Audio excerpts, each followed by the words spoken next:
ഇന്നാരൊക്കെ സംവാദം നടത്തുന്നുണ്ടെങ്കിലും കേരളത്തിൽ എ.പി. ഉസ്താദ് ഞങ്ങളോട് നേരിട്ട് പറഞ്ഞ അനുഭവം, എ.പി. ഉസ്താദ് പറയാണ്, എന്നെ പോലെ കേരളത്തിൽ ഒരാളും സംവാദം നടത്തിയിട്ടില്ല. ഞാൻ തുടർച്ചയായി മണിക്കൂറുകൾ 24 മണിക്കൂർ ഒറ്റ ഇരിപ്പിൽ അവിടെ തന്നെ ഇരുന്ന് സംവാദം നടത്തിയതാണ്.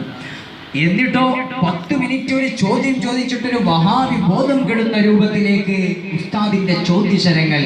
നമ്മൾ ഇന്ന് ഉസ്താദിനെ കാണുന്നത് ആത്മീയ മജ്‌ലിസുകളുടെ മുഖ്യപ്രഭാഷണം നടത്തുന്ന ഒരു നേതാവാണ്. പക്ഷേ മഹാന്മാരായ സ്വഹാബത്ത് നിർണയിച്ച ആ ഒരു പ്രവർത്തനം, മഹാന്മാരായ സ്വഹാബത്തിന്റെ പ്രവർത്തനം ഏറ്റെടുത്ത ഏറ്റവും വലിയ ഈ നൂറ്റാണ്ടിലെ ഏറ്റവും വലിയ നേതാവാണ് മഹാനായ ഉസ്താദ് അവർകൾ.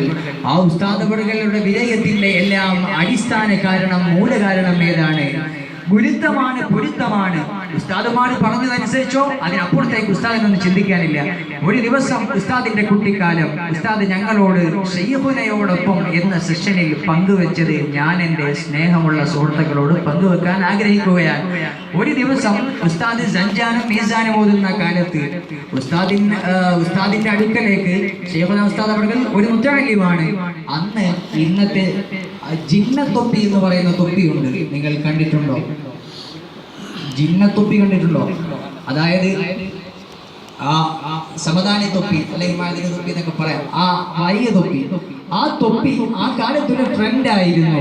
അങ്ങനെ ഉസ്താദും ആ പ്രായത്തിന്റെ ഒരു ആവേശത്തിൽ ഉസ്താദ് ഒരു തൊപ്പി കൈവശമാക്കി ആ തൊപ്പിയും വെച്ചുകൊണ്ട് തന്റെ ഉസ്താദ് അവരുടെ അടുക്കലേക്ക് കടന്നു വന്നു.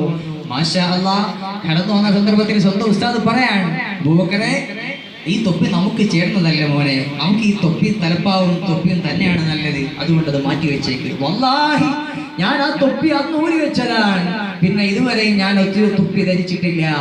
അതാണ് ഉസ്താദിന്റെ പൊരുത്തം.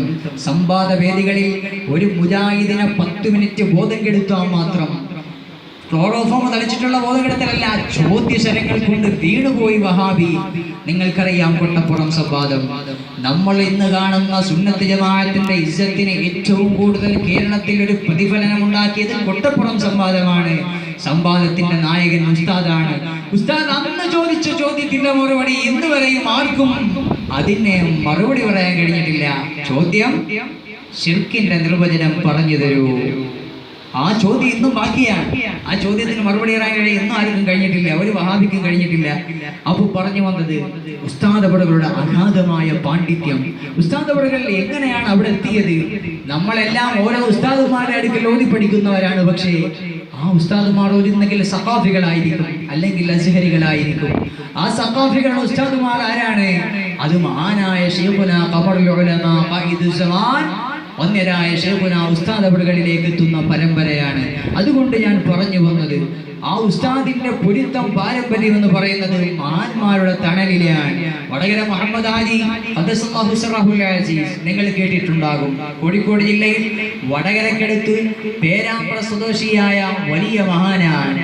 ആ മഹാന്റെ അടുക്കലേക്ക് ഒരു ദിവസം ഇ.കെ. ഹസൻ മുസ്ലിയാരും ഒരുപാട് വിവാദങ്ങളുടെ നായകനായ ചേകന്നൂരും കൂടി കടന്നു വരികയാണ്. എന്തിന്? ദ്വാരപ്പിക്കാൻ. മുത്തഅല്ലിമുകളാണ്. നാഫിയായ ഇൽമിനു വേണ്ടി ഉസ്താദ് അവറുകളോട് തങ്ങളെ കണ്ട് ദ്വാരപ്പിക്കാൻ വരെയാണ്. വടകര തങ്ങൾ ഗേറ്റിന്റെ അപ്പുറത്തുനിന്ന് പുറത്തുനിന്ന് ഒരാൾ വരുമ്പോൾ അയാളുടെ ഉദ്ദേശങ്ങൾ മനസ്സിൽ പ്രതികരിക്കുന്ന ആളാണ്. മാനവളൊന്നും പ്രതികരിച്ചില്ല. നിങ്ങൾ ആലോചിച്ച് നോക്കണം. ആദ്യം ഒന്ന് ഇ.കെ. ഹസൻ മുസ്ലിയാർ രണ്ടുപേരും കൂടി ഒന്നിച്ചാണ് വരുന്നത്. ഗ്രില്ലിന്റെ പുറത്ത് നിൽക്കുകയാണ്. വീട്ടുകാരോട് ചോദിച്ചു, ഓറുപ്പാപ്പ അകത്തുണ്ടോ? വടകര ഓർ അകത്തുണ്ടോ? വിവാദത്തിലാണോ? ഞങ്ങൾക്കകത്തേക്ക് വന്ന് കാണാൻ കഴിയുമോ? പ്രതികരണമൊന്നുമില്ല. കുറേ സമയം നിന്ന് നോക്കി, യാതൊരു റെസ്പോൺസും ഇല്ല.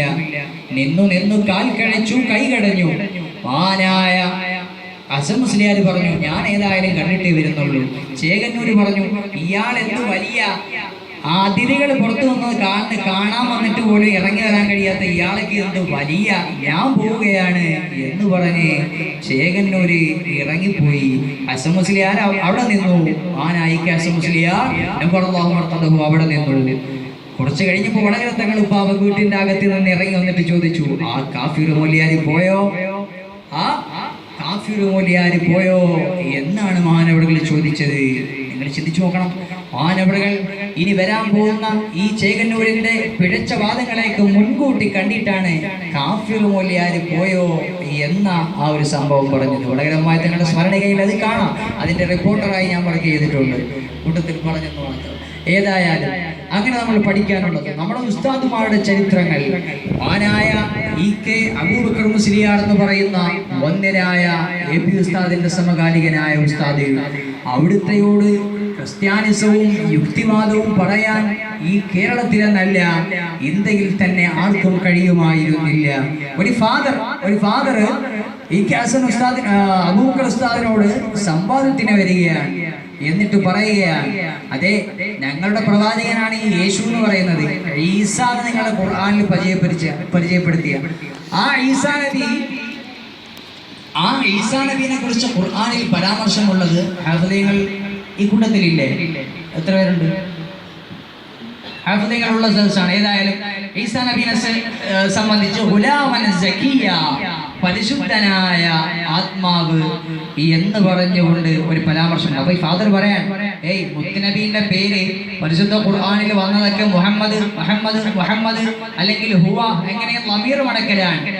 ഇതുപോലെ പരിശുദ്ധാത്മാവ് എന്ന് പറയുന്ന ഒരു വിശദീകരണം മുഹമ്മദിനെ കുറിച്ച് ഇല്ലല്ലോ എന്ന് ചോദിച്ചപ്പോൾ ആ സദസ്സാകെ നിശബ്ദമായി പോയി. സുബ്ഹാനല്ലാഹ്, എന്ത് മറുപടി പറയും? പറഞ്ഞതിൽ കാര്യമുണ്ടെന്ന് പ്രത്യക്ഷത്തിൽ ചിന്തിക്കുമ്പോൾ തോന്നിപ്പോകും. പക്ഷേ പതറിയില്ല ഉസ്താദ് പറകൾ. അവിടുന്ന് ആയത്തോടാൻ തുടങ്ങി. ആരവളെ എന്നിട്ട് പറയാൻ എന്ന് തുടങ്ങുന്ന ആയത്ത് മുത്തുനബി സക്കിയായ ഗുലാമ മാത്രമല്ല, അവിടുന്ന് കൽബുകളെ യുസക്കി ചെയ്യാനും കൂടെ വന്നതാണ്. തസ്കിയത്തിന്റെയും കൂടെ നേതാവാണ്. മനസ്സിലായില്ലേ? ഈസാ നബി അലൈഹി സ്വലാമിനെ കുറിച്ച് ഗുലാമൻ സക്കിയ മാത്രമാണെങ്കിൽ മഹാനായ മുഹമ്മദ് റസൂലുള്ളാഹി തങ്ങളെ കുറിച്ച് എന്ന് തുടങ്ങുന്ന പരാമർശം. അപ്പൊ ആരാ ഇപ്പൊ പവർ എന്ന് ചോദിച്ചപ്പോൾ ഫാദർ ഉരുട്ടിപ്പെട്ട് എത്രയോ നാൾ അധ്വാനിച്ചിട്ട് കൊണ്ടുവന്നൊരു വാദമായിപ്പോയത് ഈസാ നബിനെ കുറിച്ച് ഗുലാമൻ സക്കിയ എന്നുള്ള വാദമുണ്ടെന്ന്. പക്ഷെ തള്ളിപ്പോയി. ഞാൻ പറഞ്ഞു വന്നത് അതുപോലെ നമ്മുടെ ഉസ്താദുമാരുടെ അഗാധ പാണ്ഡിത്യങ്ങൾ. പണ്ട് വേറൊരു വിഭാഗം വന്നു, വേങ്ങാട് തരീഖത്തിൽ. ആ തരീഖത്തിന്റെ വാദം, അവരുടെ വാദം നിസ്കരിക്കണമെന്നില്ല, നിസ്കാരത്തിന് സമമായ അള്ളാനെ ഓർത്താൽ മതി എന്നാണ് അവരുടെ വാദം. സുബ്ഹാനല്ലാഹ്, നല്ല വാദം. ഖുർആൻ കൊണ്ടാണ് അവർ തെളിയിക്കുന്നത്. അതിനവർക്ക് ഖുർആൻ അതുണ്ട്, ഖുർആൻ അവർക്ക് ഓതാനുണ്ട്. എന്ത് മറുപടി പറയാൻ കഴിയും? സുബ്ഹാനല്ലാഹ്. അതിന് ഉസ്താദ് അവர்கள் മറുപടി പറഞ്ഞു, മുഹമ്മദുർ റസൂലുള്ളാഹി വല്ലദീന മഅഹു അശിദ്ദാഉ അലൽ കുഫാരി റുഹമാഉ ബൈനഹും തറാഹും റുക്അൻ സുജ്ജദൻ യബ്തഗൂന ഫളൻ മിനല്ലാഹി വറിദ്വാന. മുഹമ്മദ് നബിയുടെ സ്വഹാബാക്കൾ സുജൂദും റുകൂഉം ചെയ്യുന്നവരാണ്. അപ്പൊ അവർ നിസ്കരിച്ചില്ലേ, നിങ്ങൾ പിന്നെ ഈ സമയത്ത് ഓർത്താ മതി എന്ന് പറയുന്നതിൽ എന്ത് അർത്ഥമാണുള്ളത്? മനസ്സിലായില്ലേ? അവർ പറഞ്ഞെന്താ, നിസ്കാര സമയത്ത് അസർ വാങ്ങി വിളിച്ചാൽ ഒരു 5 മിനിറ്റ് ഇരുന്ന് ലൈറ്റും ഫാനും ഓഫാക്കി ഓർക്കുക, മനസ്സിൽ ചിന്തിക്കുക. നിസ്കാരമില്ല. വേങ്ങാട് തരീഖത്തിന്റെ വാദമാണ്. ഏതായാലും ആ വാദത്തെ ഖണ്ഡിച്ചത് മുഹമ്മദുർ റസൂലുള്ളാഹി എന്നുള്ള ആയത്തുകൊണ്ട് അവിടുന്ന് സ്വഹാബാക്കൾ അവർ സുജൂദും റുകൂഇലുമായി നിന്നവരാണ് എന്ന് പറഞ്ഞുകൊണ്ട്. ഏതായാലും ആ ആയത്ത് നമ്മൾക്കെല്ലാം പ്രചോദനമാകേണ്ട ആയത്താണ്. മുഹമ്മദുർ റസൂലുള്ളാഹി വല്ലദീന മഅഹു അശിദ്ദാഉ അലൽ കുഫാരി. ദീനിനോട് എതിരിടാൻ വരുന്നവരുടെ അടുക്കലെല്ലാം നല്ല പവറുള്ള ആക്റ്റീവായ ഉറക്കം തൂങ്ങികളല്ലാത്ത ഏത് പ്രശ്നം നമ്മുടെ ദീനിന് സംഭവിക്കാൻ നമ്മുടെ നാടുകളിൽ മുജാഹിദ് പ്രവർത്തനം തുടങ്ങി, അല്ലെങ്കിൽ ഏതെങ്കിലും ദുർശക്തികൾ വന്നു, അങ്ങനെയെല്ലാം നമുക്ക് ഉറങ്ങാൻ സമയമില്ല. നമുക്ക് ഈ ആയത്ത് പ്രചോദനമാകണം. മുത്തുനബിയുടെ സ്വഹാബത്ത് പ്രതിരോധ നിര തീർത്തതുപോലെ നമ്മൾക്കും പ്രതിരോധ നിര തീർക്കണം. എങ്ങനെയാണ് പ്രതിരോധ നിര തീർക്കേണ്ടത്? നിങ്ങൾ ആലോചിച്ച് നോക്കി. ബദർ യുദ്ധമല്ല, ബദർ സമരമാണ്. ഞാൻ എല്ലായിടത്തും അങ്ങനെ പറയാറുള്ളൂ. ബദർ സമരമാണ്, ബദർ യുദ്ധമല്ല. യുദ്ധം എന്ന് പറഞ്ഞാൽ അതെ, പ്രതിരോധം എന്നുള്ള നിലയ്ക്കാണ് അവിടെ യുദ്ധം എന്ന് ഉപയോഗിക്കുന്നത്. ഏതായാലും ആ ബദർ യുദ്ധം നൽകുന്ന ഏറ്റവും വലിയ സന്ദേശം ആദർശത്തിന്റെ പാഠമാണ്. സുബ്ഹാനല്ലാഹ്, ചെറിയ തുകൽ പാത്രത്തിൽ അല്പം ഈത്തപ്പഴം, ഒരു ബോട്ടിൽ കുറെ ബോട്ടിൽ വെള്ളങ്ങൾ, ഒരു ഒട്ടകങ്ങൾ, കുറെ മെലിഞ്ഞൊട്ടിയ ഒട്ടകങ്ങൾ, ഒറ്റ തുണ്ട് തുണി. സ്വഹാബത്ത് ഒരു നമ്മളുടെ ഈ കേട്ടിട്ടില്ലേ, അങ്ങനത്തെ ഒരു തുണിയാണ് സ്വഹാബത്തിന്റെ ആകെ ഡ്രസ്സ്. അതെങ്ങനെയാണ് അവരിങ്ങനെ രണ്ടും കൂടി ഒപ്പിച്ചാണ് ഇടായിരുന്നത്. അതുകൊണ്ട് സദസ്സുകളിൽ അവർ ഇരിക്കാൻ നേരത്ത് അല്പം ഇങ്ങനെ ഇരിക്കാൻ നേരത്ത് മുണ്ട് താഴ്ക്കാറുണ്ടായിരുന്നു. കാരണം അങ്ങനെ താഴ്ത്തിയില്ലായെങ്കിൽ ഇരിക്കുമ്പോൾ ഔറത്ത് കാണാൻ പറ്റും. അപ്പൊ അത്രയും ഒരു സൂക്ഷ്മത പ്രകടിപ്പിച്ചു. അവർക്ക് അന്ന് നമ്മളെ പോലെ ധരിക്കാൻ വസ്ത്രങ്ങളില്ല. സുബ്ഹാനല്ലാഹ്, അതാണ് വ്യത്യാസം.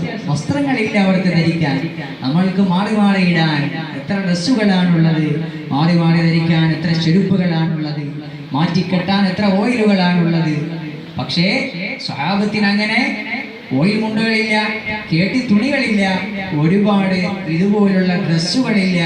അവർ ആകെ ഒരു തുണി വെച്ചാൽ അലക്കു തുണി ഒന്ന് അലക്കി കിട്ടാൻ പിറ്റേന്ന് മറ്റൊന്ന്, അതിന്റെ പിറ്റേന്ന് മറ്റൊന്ന്. ഞാൻ പറഞ്ഞു വന്നത് മഹാന്മാരായ സ്വഹാബത്ത് അങ്ങനെയായിരുന്നു ബദറിൽ ഇറങ്ങിയത്. ഒരു തുണി ചുറ്റിക്കെട്ടി ഒരല്പം വെള്ളം കുടിച്ചു, കാരക്കെ കഴിച്ചുകൊണ്ട് നോമ്പ് നോറ്റവർ അവർ ഇറങ്ങി തിരിക്കുകയാണ്. വരുന്നത് വരട്ടെ, ഇനി വരാൻ പോകുന്ന പ്രസ്ഥാനത്തിന് ഞങ്ങളുടെ ഈ നിലനിൽപ്പ് ശക്തി പകരണം എന്നുള്ള ആ ഒരു ലക്ഷ്യബോധത്തോടുകൂടെ ഇറങ്ങിയപ്പോൾ